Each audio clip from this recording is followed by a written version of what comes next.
Seorang ibu tiba-tiba lemas dan pingsan saat berada di Polrestabes Palembang ketika mengetahui anaknya diamankan di kantor polisi.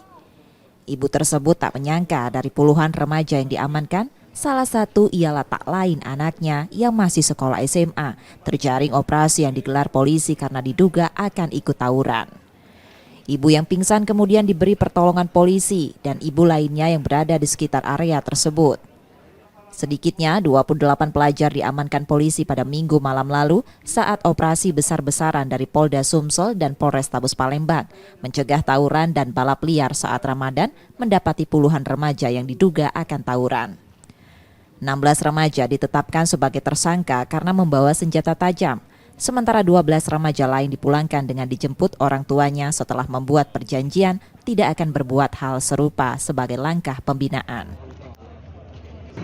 Dengan adanya barang bukti sebanyak 131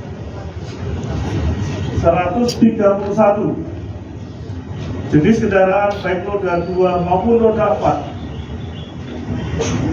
dengan klasifikasi knalpot brong berjumlah 72, kemudian tidak melengkapi ataupun tidak dilengkapi dokumen kendaraan surat-surat sebanyak 59.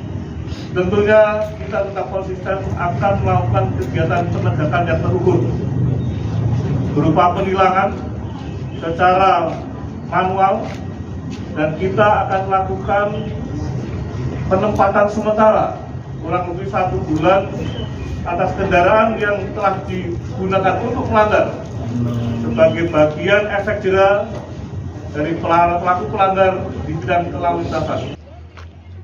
Operasi besar-besaran juga menyita 131 kendaraan roda 2 dan 4 yang kemudian ditilang karena menggunakan knalpot tak standar dan diduga melakukan balap liar. Yudi Kiswanto, Kompas TV, Palembang, Sumatera Selatan.